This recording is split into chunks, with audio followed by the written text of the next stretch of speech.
Hello guys, आप देख रहे हैं financial goals the retailers fund, एक complete guide to volume price analysis की बुक समरी में आज बारी चैप्टर नंबर 8 की, जिसमें आज हम पढ़ने वाले हैं सपोर्ट और रेसिस्टेंस द हाउस। ये टॉपिक होगा। मैं आपको बताऊंगा एक घर का अनुमान लेके हम आपको बताएंगे सपोर्ट और रेसिस्टेंस का कॉन्सेप्ट। फिर आगे वीडियो में हम आपको ट्रेंड लाइंस का भी कॉन्सेप्ट यहाँ पर समझाने वाले हूँ। अब हम केवल आपको सपोर्ट और रेसिस्टेंस ही नहीं बता रहे, आप ये समझिए हम सपोर्ट और रेसिस्टेंस पर वॉल्यूम प्राइस एक्शन का क्या महत्व है, मार्केट काम कैसे करता है, और वही जब हम ट्रेंड लाइन आपको पढ़ाएंगे उसमें भी हम यही बताएंगे आपको कि इन ट्रेंड लाइन की मदद से मार्केट काम कैसा करता है और प्राइस एक्शन को हम कैसे वैलिडेट करेंगे। दोस्तों, मार्केट में पैसा बनाने के लिए सब बोलते हैं कि एंट्री बहुत ज्यादा जरूरी है और टाइम पर एग्जिट बहुत ज्यादा जरूरी है। तो दोस्तों, जब तक आप मार्केट का कॉन्सेप्ट नहीं समझेंगे तब तक ना तो आप एंट्री ले पाएंगे। अगर आपने एंट्री ले भी ली, एक परफेक्ट एंट्री ले भी ली, तो आप एग्जिट नहीं कर पाएंगे। तो इसका मतलब आप पूरा ट्रेंड राइड नहीं कर पाएंगे। तो आपको बहुत ज्यादा जरूरी है वॉल्यूम और प्राइस एनालिसिस का यहाँ पर पूरा तालमेल बैठा है। दोस्तों, यहाँ पर मैं आपको एक अनाउंसमेंट और कर दूं। दोस्तों, आज से हमारा चैनल पर ज्वाइन बटन अनेबल हो चुका है, जिसकी फीस है 29 रुपीज पर मंथ। बहुत कम फीस है।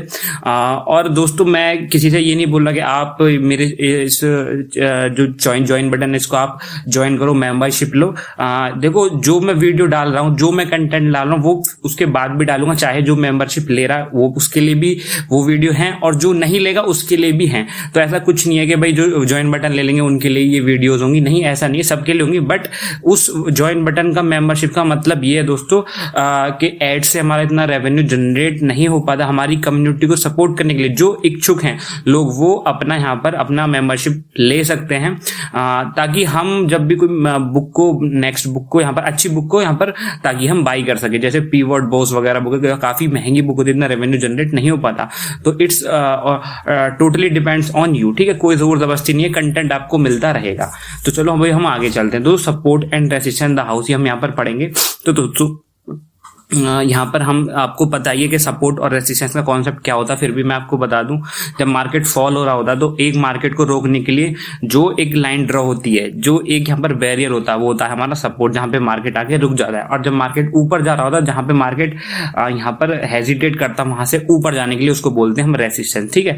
तो ये आपको यहाँ पर ये हॉरिजॉन्टल लाइंस भी हो सकती है, वर्टिकल भी हो सकती है, किसी भी तरह की लाइन हो सकती है, ठीक है।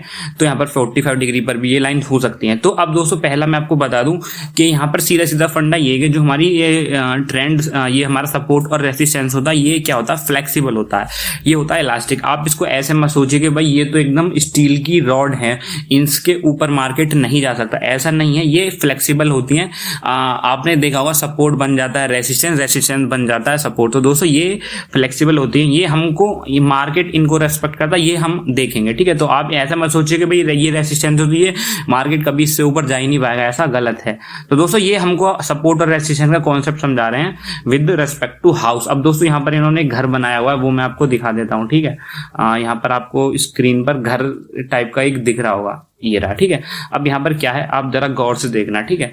दोस्तों, ये हो गया हमारा इस घर का फ्लोर, मतलब यहाँ पर, उसके बाद ये होगी पहले ग्राउंड फ्लोर की छत जिसको बोलेंगे, ठीक है। अब ये हो गया हमारा सेकंड फ्लोर और ये हो गया हमारा थर्ड फ्लोर, ये होगी सबसे बड़ी ऊपर उसकी रूफ टॉप।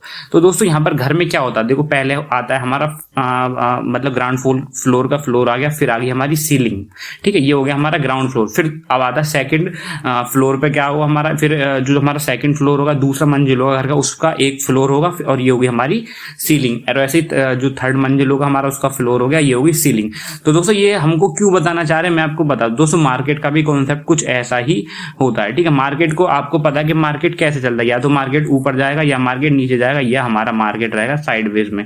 तो जो कि यहाँ पर 70% मार्केट साइडवेज रहता है, 30% ही एक साइड में चलता है, ठीक है। ये आप सबको पता है। तो दोस्तों, ये आपको बताना चाह रहे हैं इसकी मदद से कि जब भी मार्केट हमारा क्या करता है, मार्केट क्या होता है, अगर मान लो मार्केट इस पॉइंट से ऊपर चढ़ा, अब यहाँ पर वो अपने सपोर्ट से चला और यहाँ पर इस पॉइंट पे है उसका रेसिस्टेंस, तो यहाँ पर थोड़ा रुकेगा किस हिसाब से रुकेगा, वो रुकेगा दोस्तों कंजेशन फेज में। जब भी मार्केट अपने रेसिस्टेंस के पास आएगा तो थोड़ा क्या करेगा, होल्ड करेगा। उसके बाद मार्केट ब्रेकआउट कर देगा, ब्रेक डाउन कर देगा, फिर मार्केट ऊपर चला जाता है, ठीक है, मान लो। तो अब क्या होगा, जब मार्केट हमारे ग्राउंड फ्लोर की छत को तोड़ के ऊपर चला गया, तो अब क्या होगा, तो जब ये मार्केट ऊपर चला गया तो अब जो उसका सपोर्ट पहले ये था, अब क्या हो जाएगा, उस ग्राउंड फ्लोर की जो छत होगी वो बन जाएगी उसके लिए सपोर्ट और नया रेसिस्टेंस हो जाएगा ये इसकी सीलिंग। ठीक है, अब दोस्तों मार्केट यहाँ पे कहीं ट्रेड करेगा। ठीक है, उसके बाद क्या होगा, एक टाइम ऐसा आएगा मार्केट इसको भी तोड़ के ऊपर निकल जाएगा। ठीक है, मतलब यहाँ पर फर्स्ट फ्लोर की छत को भी तोड़ के यहाँ पर निकल जाएगा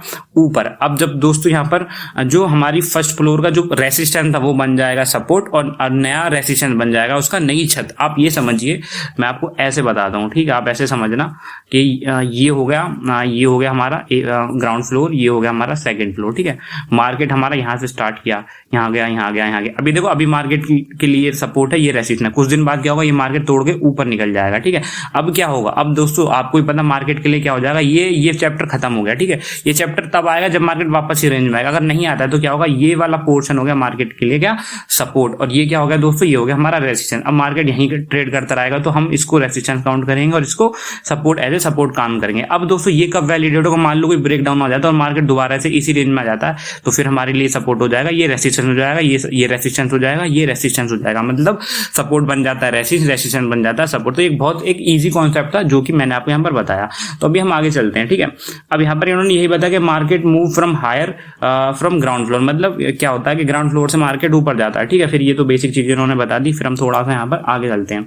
यहाँ पर ये बोल देंगे जो हमारा सपोर्ट और रेसिस्टेंस है वो एक बहुत इंपॉर्टेंट कॉन्सेप्ट होता है। मार्केट कभी भी क्या होगा, अगर उसको पॉज लेना होगा तो सपोर्ट या रेसिस्टेंस पे लेगा, अगर उसको यहाँ पर रिवर्स करना होगा तो सपोर्ट रेसिस्टेंस से करेगा, या उसको कंसोलिडेट होना तो भी सपोर्ट या रेसिस्टेंस के पास यहाँ पर होगा। तो दोस्तों अब हमको as a volume price analysis तो आपको क्या देखना है दोस्तों, जब मार्केट हमारा मार्केट ऊपर जाता है फिर क्या होता है, मार्केट हो जाता है साइडवेज। ठीक है, एक टाइम ऐसा साइडवेज होगा, उसके बाद मार्केट हमारा कंजेशन फील्ड में जाता है, फिर उसके बाद ब्रेकआउट होता है इधर को या इधर को। तो हमको ट्रेड्स पकड़नी है तो यहाँ पकड़नी है तो यहाँ पकड़नी है, हमारा मोटो ये होना चाहिए। ठीक है, तो हमें यही इस चीज में सीखने हैं। तो हम जो कंजेशन फेज आएगा ना तो उसको हम ज्यादा तवज्जो देने वाले हैं, ये आप समझिए। उसको ट्रेंड को तो आप पकड़ ही लोगे, बट जब कंजेशन फेज आता है उसमें आपको कैसे ट्रेड करना वो भी यहाँ पर आपको बताया जाएगा। ठीक है, तो यहाँ पर अभी हम आगे चलते हैं। हाँ, तो ये यही बोल रहे हैं कि जो हमारे वॉल्यूम प्राइस एनालिसिस जो ट्रेडर होते हैं जो वॉल्यूम प्राइस एनालिसिस करते हैं उनका विन विन सिचुएशन रहता है, क्योंकि वो ब्रेकआउट ट्रेड्स पकड़ते हैं और मोस्ट ऑफ टाइम वो सक्सेसफुल होते हैं, क्योंकि ब्रेकआउट अगर उसको वॉल्यूम से उसको वैलिडेट करेंगे तो मोस्ट ऑफ उनके सक्सेस होने के चांस ज्यादा है। अब यहाँ पर क्या होता है, उसके बाद इन्होंने काफी थ्योरी दे रखी है। तो इफ दिस इन फैक्ट, तो यहाँ पर वही कंजेशन का फॉर्मूला बताया जा रहा है जो कि मैंने आपको बता दिया। तो यहाँ पर एक और होता है कि भाई जो कई तरह के ट्रेडर होते हैं, इंट्राडे ट्रेडर होते हैं या हमारे नॉर्मल स्विंग ट्रेडर्स होते हैं। तो यहाँ पर ये बोलते हैं कि अगर प्राइस कंजेशन हो रहा है 5 मिनट के चार्ट पर, तो 5 मिनट के चार्ट पर या 15 मिनट के चार्ट पर या आवरली चार्ट पर, मतलब अगर इंट्राडे ट्रेडर है तो अगर कंजेशन हो रहा है तो देखो हर एक कंजेशन के बाद जो भी ब्रेकआउट है उसकी एक समय सीमा होगी। अब ऐसा नहीं है कि अगर इंट्राडे ट्रेडर है अगर उसको 15 मिनट के चार्ट पर कोई कंजेशन मिलता है, ठीक है, और वो ब्रेकआउट का वेट कर रहा है तो वो ब्रेकआउट कितना दिन चलेगा, ऐसा थोड़ा ना 15 मिनट के चार्ट पर ब्रेक वही बहुत टाइम से क्या हो रहा है कंजेशन हो रहा है उसमें ब्रेकआउट हुआ तो दो हफ्ते तक चलेगा, नहीं, वो ज्यादा 1 घंटे चलेगा या 1 दिन चल सकता है वो ट्रेंड, या 2 दिन चल सकता है। ठीक है, तो ये आपको समझना होगा आप किस टाइप के ट्रेडर है। अगर स्विंग ट्रेडर है तो आप सीधा सीधा क्या देखोगे, आप यहाँ पर देखोगे कि भाई के डेली टाइम फ्रेम पर कितने दिन से यहाँ पर कंजेशन पीरियड चल रहा है और जिस साइड में ब्रेकआउट होगा उसमें आप ट्रेड लोगे, सिंपल। अब यहाँ पर अगर आप 15 मिनट के चार्ट पर कंजेशन देख रहे हो तो जी ज्यादा वो 1 घंटा रहेगा, 1 दिन जाएगा या 2 दिन जाएगा, इतना ही। तो आपको समझना पड़ेगा कि भाई वो सब वॉल्यूम से आप वैलिडेट करके आपको सबको पता लग जाएगा। ठीक है, तो ये तो था नॉर्मल। अब दोस्तों यहाँ पर हम पढ़ेंगे dynamic trends and trend line. दोस्तों यहाँ पर ट्रेंड लाइन सबको पता है कि कैसे ड्रॉ होती है, ठीक है ना। यहाँ पर आपने बहुत सारी बुक्स में पढ़ा होगा कि जो भी मार्केट हमारा ट्रेंड लाइंस बताता है कि ट्रेंड इज योर फ्रेंड, ऐसे हमारे ये ऑथर बोलते हैं कि सब लोग ऐसे बोलते हैं। और आपने बहुत सारी यूट्यूब वीडियो देखेंगे क्योंकि भाई ट्रेंड में क्या होता है कि आप किसी भी चार्ट के 2 पॉइंट्स को ज्वाइन कर दो, 1 2 या 3 पॉइंट्स को ज्वाइन कर दो तो क्या आपका ट्रेंड बन जाएगा, फिर आप उस हिसाब से ट्रेड ले सकते हो। तो ये बोलते हैं हमारे ऑथर के ये सरासर ठीक है, बट मैं ये इसको वैलिडेट नहीं करते, ठीक है, क्योंकि इन्होंने ये भी बताया कि जब तक आप ट्रेंड लाइन की मदद से ट्रेंड पकड़ने की कोशिश करोगे तब तक क्या होगा, उसका ट्रेंड खत्म हो चुका होगा। क्योंकि अगर आप जैसे ट्रेंड लाइन का वेट करोगे, अगर आप देखोगे भाई यहाँ पर कि मैं तभी ट्रेड लूंगा जब ये पूरा एक ट्रेंड बन जाएगा, तो कम से कम 2 पॉइंट्स को मिलने के बाद एक कंप्लीट ट्रेड बनेगा, 3 पॉइंट्स को मिलने के बाद उसके बाद क्या होगा, मोस्ट ऑफ जो हमारा स्टॉक होगा या इंडेक्स होगा वो सेलिंग क्लाइमैक्स में आ चुका होगा, मतलब यहाँ पर प्रॉफिट बुकिंग आ चुकी होगी ऑलरेडी। तो आप यहाँ पर बेटर होगा कि आप ट्रेंड को बनने से पहले पकड़ें, ठीक है। तो वो केवल वॉल्यूम से ही पॉसिबल है, ये इन्होंने बताने की कोशिश की है। तो इसी चैप्टर में हम यही पढ़ने वाले हैं, ठीक है। चलो आगे चलते हैं। तो दोस्तों this is why VPS so powerful. बोलते हैं कि ये वीपी इसलिए पावरफुल है क्योंकि ये प्राइस को वॉल्यूम से वैलिडेट कर देता है और हमको पता लग जाएगा कि मार्केट अब क्या साइडवेज होने वाला है, यहाँ पे या बाइंग क्लाइमैक्स आने वाला है, सेलिंग क्लाइमैक्स आना है, कोई नया ट्रेंड स्टार्ट होने वाला है। ठीक है, बशर्ते आपको प्रैक्टिस करनी पड़ेगी। जब मैं इस बुक्स में पढ़ा रहा हूँ आपको चार्ट्स भी यहाँ पर देखने पड़ेंगे। ठीक है, तो यहाँ पर इन्होंने यही बताया। तो इन्होंने यहाँ पर बताया कि भाई एक डाउ के अनुसार यहाँ पर क्या होता है कि जो यहाँ पर ट्रेंड होते हैं, जो ट्रेंड होते हैं वो 3 तरह के होते हैं। एक माइनर ट्रेंड होता है, एक सेकेंडरी ट्रेंड होता है और एक प्राइमरी ट्रेंड होता है। अब दोस्तों माइनर ट्रेंड क्या होता है, वो रहता है 2 या 3 दिन के लिए। ठीक है, माइनर ट्रेंड मतलब ऐसा ट्रेंड जो 2-3 दिन तक वैलिड रहे, मतलब एक दिशा में जाए। सेकेंडरी ट्रेंड वो होता है जो 2 से 3 वीक तक भी जा सकता है, मतलब 2 से 3 वीक तक मार्केट ऊपर ही भागे जा रहा है या नीचे ही गिरता जा रहा है। और एक होता है प्राइमरी ट्रेंड जो 2 से 3 महीने तक चलता है, मतलब कंटिन्यूस 2-3 महीने तक मार्केट ऊपर चलता रहे। अब अगर यहाँ पर हम चार्ट को चेंज कर दें, तो अगर हम इंट्राडे ट्रेडर्स के प्रोस्पेक्टिव से सोचें, अगर तो हमारा जो यहाँ पर माइनर ट्रेंड रहेगा वो रहेगा 2 से 3 घंटे तक। अगर हम 2 से 3 घंटे तक कोई ट्रेंड रहता है उसको बोलेंगे माइनर ट्रेंड। सेकेंडरी ट्रेंड होगा 2 से 3 दिन के लिए इंट्राडे ट्रेडर्स के लिए। और यहाँ पर जो प्राइमरी ट्रेंड होगा पर बहुत स्ट्रॉन्ग ट्रेंड होगा वो रहेगा 2 से 3 वीक के लिए। ठीक है, ये मैक्सिमम है, इतना ट्रेंड यहाँ पर चलेगा। उसके बाद या तो पुल बैक आएगा या कंसोलिडेशन आएगा। ठीक है, उसका आगे चलते हैं दोस्तों। फिर हमारे मार्केट में क्या होते हैं, 3 तरह के फेज होते हैं और इन्हीं फेज पे मार्केट हमारा काम होता है। Accumulation phase, technical trend following और डिस्ट्रीब्यूशन फेज। अब दोस्तों एक्यूमुलेशन फेज क्या होता है मैं आपको बता देता हूँ। जब भी मार्केट गिरता है उसके बाद यहाँ पर क्या होता है, एक्यूमुलेशन फेज आता है। एक्यूमुलेशन क्यों बोला जाता है, आप इसकी स्पेलिंग देखिए। एक्यूमुलेशन का मतलब है दोस्तों एक्यूमुलेट करना, इकट्ठा करना। इकट्ठा कौन करता है, इनसाइडर, बड़े ट्रेडर। जब मार्केट में एक अच्छा फॉल आता है उसके बाद क्या होता है, मार्केट एक को साइडवेज जोन में करके यहाँ पर बड़े ट्रेडर काफी अच्छी क्वांटिटी में माल को उठाते हैं, फिर ऊपर की तरफ ब्रेकआउट देते हैं। तो ये हो गया हमारा फेज। क्या हो गया दोस्तों, ये हो गया हमारा एक्यूमुलेशन फेज। जब मार्केट ऊपर की तरफ जा रहा होता है ये होता है हमारा टेक्निकल ट्रेंड, मतलब ये हमारा ट्रेंड वाले स्टेज आ चुकी है, मार्केट ऊपर गया। जब मार्केट काफी ऊपर चला जाएगा, ओवरबोट डिसीजन उसमें चला जाएगा, फिर होगा दोस्तों डिस्ट्रीब्यूशन। मतलब यहाँ पर डिस्ट्रीब्यूशन का मतलब समझिए, स्पेलिंग से पता लग रहा है कि जब अब मार्केट में क्या होगी, प्रॉफिट बुकिंग होगी। जो यहाँ पर इनसाइडर ने यहाँ पर माल खरीदा वो यहाँ पर बिकेगा। ठीक है ना, तो यहाँ पर अब क्या करेंगे, मार्केट में धीरे धीरे कंसोलिडेशन फेज में लाके मार्केट को स्टॉक्स को सेल किया जाएगा, फिर मार्केट में एक और ट्रेंड स्टार्ट हो जाएगा नीचे की तरफ। ये होते हैं हमारे 3, और मार्केट इन्हीं 3 फिलॉसफी पे काम करता है, यही आपको समझने की जरूरत है। ठीक है ना, तो उसके बाद हम आगे चलते हैं दोस्तों। यहाँ पर क्या होता है, अगर हम ट्रेंड लाइन की मदद से, फिर ये वही चीज बता रहे हैं, जैसे कि अगर आप ट्रेंड लाइन का कॉन्सेप्ट भी समझेंगे तो मोस्ट ऑफ बुक्स ये बोलती हैं जब तक आप 2 या 3 पॉइंट्स को एक साथ मैच नहीं करोगे तो ये आपका एक ट्रेंड नहीं बनेगा, एक कंप्लीट ट्रेंड नहीं बनेगा। तभी जब आप 2 इन लाइन्स को मैच करोगे तभी तो आप बोलोगे भाई हाँ ये ट्रेंड लाइन वैलिड है। ठीक है, तो यहाँ पर यही बताया। बट ये बोला कि हमको ये पकड़ने की जरूरत नहीं, हमको ये पकड़ने की जरूरत है कि मार्केट मूव कैसे करता है, और शुरू में अगर हमको पता लग जाएगा तो हमें इसकी जरूरत बाद में पड़ेगी, ट्रेंड लाइन्स की जरूरत पड़ेगी, बट उससे पहले ही हमको पता लग जाएगा। कैसे, मैं आपको बताता हूँ। ठीक है,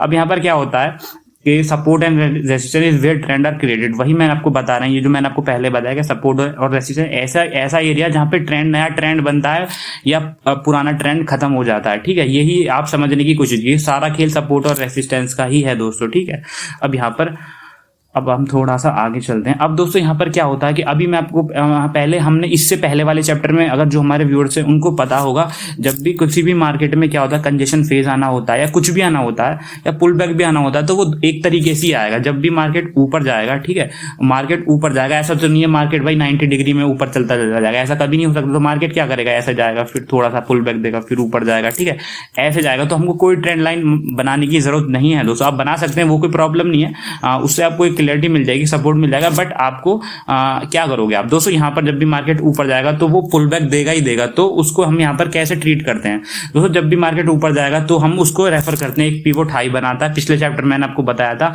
और फिर एक मार्केट जब नीचे आता है, ये हो गया हमारा पिवट लो। जब ये पिवट लो बना लेगा उसके बाद मार्केट फिर से ऊपर जाएगा नया पिवट हाई बनाने के लिए, और फिर नीचे आएगा पिवट लो बनाने के लिए। ठीक है, तो ये मार्केट की साइकिल है, ये आपको समझनी चाहिए। ठीक है, तो दोस्तों अब इसको हम वॉल्यूम से वैलिडेट करेंगे। ठीक है, तो पिवट हाई के कैसी कैंडल बनती है वो मैंने आपको बताया था पिछले चैप्टर में, इस चैप्टर में भी बता दूंगा, कोई टेंशन नहीं है दोस्तों। ठीक है दोस्तों, अब यहाँ पर क्या होता है, हम एक बार समझ लेते हैं। आप इस चार्ट को समझ गौर से देखना। यहाँ पर क्या है, कंसोलिडेशन फेज हो रहा था। ठीक है, जब ठीक है उसके बाद मार्केट क्या इस पॉइंट पे ब्रेकआउट देता है। ठीक है, ब्रेकआउट देने के लिए मैंने आपको क्या बताया, जब भी मार्केट में एक अच्छा जब भी मार्केट में एक ब्रेकआउट होगा, एक अच्छा ब्रेकआउट होगा, तो आप क्या देखेंगे, आपको अगर वॉल्यूम से वैलिडेट करना है तो ब्रेकआउट विद हाई वॉल्यूम होना चाहिए। अगर लो वॉल्यूम है तो वो ब्रेकआउट नहीं है, वो एक ट्रैप है। ठीक है, तो यहाँ पर क्या हो रहा है, यहाँ पर एक अच्छे वॉल्यूम से यहाँ पर क्या हुआ, ब्रेकआउट हुआ, ठीक है। अब यहाँ पर हम क्या करेंगे, जब भी मार्केट ऊपर जाएगा एक कहीं ना कहीं हाई बनाएगा, तो उसने हाई कहाँ बनाया, यहाँ पे, ये हो गया हमारा पिवट हाई। मैं आपको बताऊंगा कैसी कैंडल बनेगी, ठीक है। उसके बाद ये इसको देना चाहिए यहाँ पर पुल बैक, ठीक है। अब यहाँ पर मार्केट ऐसा गया, अब देगा ये पुल बैक, और जो पहला लो बनेगा वो हो जाएगा इसका पिवट लो, और मोस्ट ऑफ टाइम वहां से मार्केट ऊपर जाएगा, ठीक है। तो पिवट हाई पिवट लो के सिनेरियो कैसे होते हैं वो मैं आपको बताऊंगा, बट जब भी मार्केट पुल बैक दे रहा होगा तो वॉल्यूम बहुत ज्यादा कम हो जाएगा, ठीक है, बिलो एवरेज वॉल्यूम हो जाएगा। दोस्तों मैं क्यों बता रहा हूं आप ये समझिए, मैंने आपको पहले बताया था कि ट्रेड लेना बहुत एक तरीके का आसान है, बट ट्रेड में बने रहना बहुत ज्यादा मुश्किल है। इवन अगर आप यहाँ पर ट्रेड ले भी देंगे, ठीक है, आप ये समझिए अगर यहाँ पर ट्रेड ले दिया और मार्केट हमको अच्छा खासा प्रॉफिट दिया, जब मार्केट नीचे चलने का लगेगा तो आप डर जाएंगे, आप घबरा जाएंगे, और यहाँ पर क्या होगा, आप यहाँ पर एग्जिट कर देंगे, बशर्ते आप वॉल्यूम भी नहीं देखेंगे। अगर आप वॉल्यूम देखेंगे, अगर आप वॉल्यूम प्राइस एनालिसिस ट्रेडर अगर आप वॉल्यूम देखेंगे तो आप देखेंगे कि जब मार्केट नीचे आ रहा है तो वॉल्यूम बहुत ज्यादा कम है। इसका मतलब क्या है कि ये एक माइनर पुल बैक है, इसके बाद मार्केट ऊपर जाएगा, और उसके बाद जब मार्केट नया हाई बनाएगा तब आप रिग्रेट करेंगे अपनी जो डिसीजन आपने लिया था। तो आई होप ये चीज समझ रहे होंगे कि जब ब्रेकआउट होता है वॉल्यूम ज्यादा होता है, जब पुल बैक देगा तो बहुत कम वॉल्यूम से देगा, वो होगा volume low on reversal lower, ठीक है। अभी हमारा पिवट हाई बनाया, उसके बाद हमने पिवट हाई अपना मार्क कर दिया, फिर हम थोड़ा आगे चलते हैं, फिर उसके बाद हम बता दें पिवट हाई की कैंडल्स कैसी होती हैं, ठीक है। मैंने आपको पिछले चैप्टर में भी बताया, जब भी मार्केट हमारा ऊपर जाएगा तो पिवट हाई कुछ इस टाइप का बनाएगा, एक बड़ी कैंडल होगी, उसके बाद एक छोटी कैंडल होगी जो कि जिसका हाई पहली वाली कैंडल के ऊपर होगा, और जो थर्ड कैंडल होगी वो कुछ इस टाइप की बनेगी छोटी। तो इसकी क्राइटेरिया क्या है मैं आपको बता दूं, जो सेकंड कैंडल होगी वो इस वाली कैंडल से इसके हाई जो है इसका ऊपर होगा, और जो हमारी थर्ड कैंडल होगी वो किसी भी एंगल से इस पहली वाली कैंडल के नीचे नहीं जानी चाहिए, ठीक है। अगर ये नीचे चली गई तो ये हमारा अनवैलिडेट हो जाएगा, ये हमारा फिर परमानेंट नहीं होगा, शायद मार्केट और नीचे आ सकता है, ठीक है। तो ये होगा हमारा पहला हाई जो बनेगा। अब दोस्तों ये ट्रेंड में क्या सकता है, जब ये मार्केट ट्रेंड ऊपर की तरफ जाएगा तो ये हमको कंसोलिडेशन फेज का भी इशारा कर सकता है या पुल बैक का भी इशारा कर सकता है, और फिर जब मार्केट ऊपर जाएगा तो नीचे भी आएगा, तो नीचे कैसे सिनारियो बनेंगे वो भी मतलब एक बड़ी कैंडल बनेगी, उसके बाद उसके नीचे एक छोटी कैंडल बनेगी, और एक छोटी कैंडल बनेगी जिसका जो हाई होगा एक मिनट, जिस कैंडल का हाई होगा वो कभी इसके ऊपर जाएगा ही नहीं। आप देख सकते हैं अच्छे से पॉज करके वीडियो को भी आराम से देख सकते हैं। ये हो गया हमारा पिवट लो, ये हो, एक मिनट मैं दिखा देता हूं, ये हो गया हमारा पिवट हाई, ये हो गया हमारा पिवट लो। अब ये पिवट हाई कैसे बनेगा, जब मार्केट हमारा ऊपर गया तो यहाँ पे बनेगा पिवट लो। अब वो कौन सा, ये वाला, जब हम मार्केट हमारा पुल बैक देगा, ठीक है, पुल बैक दिया ऐसे, तो अब क्या बनेगा हमारा पिवट लो बनेगा यहाँ पे। पिवट लो कौन सा, पिवट लो है हमारा ये, ठीक है। अब यहाँ पर इन सारे सिनारियों पे जब मार्केट हमारा नीचे आ रहा होगा तो क्या होगा, वॉल्यूम बहुत ज्यादा कम होगा, ठीक है। ये आपको ध्यान में रखना है, ठीक है। आई होप ये चीजें आपको समझ में आ गई होंगी। और उसके बाद हम आगे चलते हैं, हमारा पिवट हाई पिवट लो समझने के बाद सेम यहाँ पर मार्केट इसी वे में बिहेव करता। मैंने आपको बताया जब मार्केट ऊपर गया तो वॉल्यूम हमारा ज्यादा था, फिर मार्केट ने पुल बैक दिया तो वॉल्यूम कम हो गया, उसके बाद पिवट हाई पिवट लो बनाने के बाद मार्केट फिर से ऊपर जा रहा है, ठीक है। वो ऊपर जाने का फिर नीचे आएगा, ठीक है। तो क्या होगा, जब ये हमारा हो गया पिवट हाई या पिवट लो, अब बस हमारा हमको क्या देखना है, जब ये मार्केट नीचे आ रहा है तो वॉल्यूम क्या होना है, कम रहना है, ठीक है। वॉल्यूम पे आप ज्यादा दिमाग देंगे, आप यहाँ से अपनी ट्रेंड लाइन भी क्रिएट कर सकते हैं, तो यही आपका बनेगा। तो अगर हम थोड़ा सा इसको जूम कर देंगे तो आप देख सकते हैं जो हमने ट्रेंड लाइन शुरू में बनाई थी वही हमारा उसी वे में मार्केट हमारा चल रहा है, ठीक है ना। अगर मार्केट किसी भी एंगल से इसको ब्रेक कर देता अच्छे वॉल्यूम से, तो समझ लेना कि यहाँ पर जो हमारा ट्रेंड है वो रिवर्स हो सकता है, तो ये आपको ध्यान में रखना है। तो अगर आप वॉल्यूम प्राइस एनालिसिस ट्रेडर नहीं होते तो आप यहाँ कहीं निकल जाते, बट आप अब कहाँ, आप यहाँ पहुंच चुके हैं क्योंकि आपने वो प्राइस को वॉल्यूम से वैलिडेट कर लिया। दोस्तों ये कोई बहुत बड़ी साइंस नहीं है, आप पहली बार समझिए, ये कला है, ठीक है। आप ये मत सोचिए कि भाई ये तो बहुत ज्यादा टफ है, पैसा नहीं बन पाएगा, नहीं बन, मैं बता रहा हूँ जो जिस बंदे को 2 महीने भी हुए ना मार्केट में, वो भी अगर ऐसे थोड़ा भी दिमाग लगाएगा ना तो पैसा बना सकता है, ठीक है। स्विंग ट्रेडिंग में पैसा या इंट्राडे में पैसा बना सकता है, बस आपको क्या है, आपको लगन और मेहनत की यहाँ पर जरूरत है दोस्तों, ठीक है। तो यहाँ पर हमारा हो गया, उसके बाद हम थोड़ा सा आगे चलते हैं। वहीं अगर मार्केट ब्रेक डाउन करेगा तो भी सेम सिनारियो है, कुछ अलग नहीं है। आप देख सकते हैं मार्केट नीचे आया, अब क्या होगा, जब मार्केट अब नीचे आ रहा तो अब इसका ट्रेंड क्या है, डाउन है, नीचे की तरफ ब्रेकआउट हुआ, तो आप समझिए नीचे की तरफ ब्रेकआउट हुआ है तो क्या होगा, जब मार्केट नीचे गिरेगा तो वॉल्यूम ज्यादा होगा, और जब मार्केट ऊपर की तरफ पुल बैक देगा तो वॉल्यूम कम होगा। तो वही यहाँ पे वो सेम कहानी हो रही है। आप देख सकते हैं मार्केट पुल बैक दे रहा है तो वॉल्यूम कम है, पुल बैक दे रहा है तो वॉल्यूम कम है, पुल बैक दे रहा है तो वॉल्यूम कम है, और वॉल्यूम हाई कहाँ पे, जब मार्केट यहाँ पर गिर रहा है। तो ये चीजें आपको समझनी है, ठीक है। उसके बाद थोड़ा सा आगे चलते हैं और देखते हैं, अभी हमारा चैप्टर खत्म हो चुका है। नेक्स्ट चैप्टर में हम पढ़ेंगे वॉल्यूम एट प्राइस। अभी के लिए वीडियो खत्म करता हूँ। आई होप ये वीडियो अच्छी लगी तो लाइक करना, कमेंट करना, शेयर करना। बाय दोस्तों।